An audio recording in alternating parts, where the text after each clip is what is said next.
తమిళ నటుడు విజయ్ కు సుప్రీంకోర్టులో ఎదురు దెబ్బ తగిలింది. జననాయకన్ చిత్రానికి సంబంధించిన పిటిషన్ ను అత్యున్నత న్యాయస్థానం తిరస్కరించింది.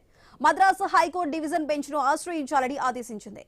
ఈ నెల 20న విచారణ జరిపి తగిన నిర్ణయం తీసుకోవాలని మద్రాసు హైకోర్టు డివిజన్ బెంచ్ ను సూచించింది.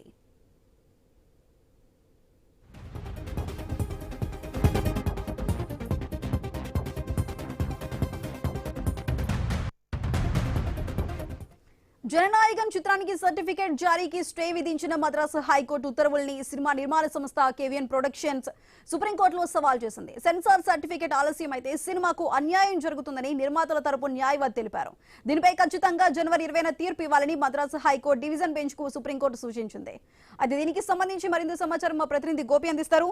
గోపి, చెప్పండి, కేవిఎన్ ప్రొడక్షన్స్ కి సంబంధించిన పిటిషన్ ని సుప్రీంకోర్టు తిరస్కరించింది. మరి నెక్స్ట్ ఇప్పుడు జనవరి 20న తీర్పు ఏ విధంగా ఉండబోతుంది? సుధా, ఏదైతే నటుడు విజయ్ నటించినటువంటి సినిమాకి సంబంధించి ఏదైతే జననాయకన్ సినిమాకి సంబంధించి సర్టిఫికెట్ జారీ విషయంలో అక్కడ మద్రాస్ హైకోర్టును ఆశ్రయించడం జరిగింది. ఆ సినీ నిర్మాతలు కావచ్చు వాళ్ళందరూ కూడా.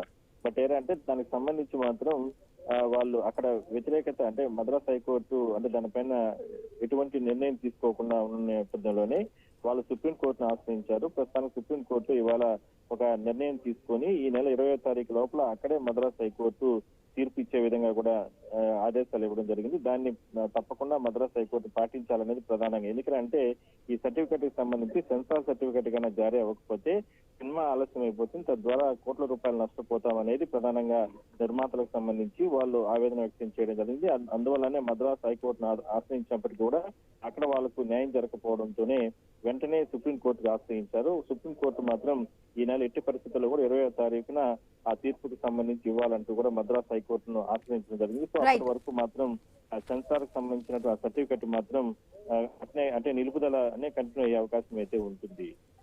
రైట్ గోపి.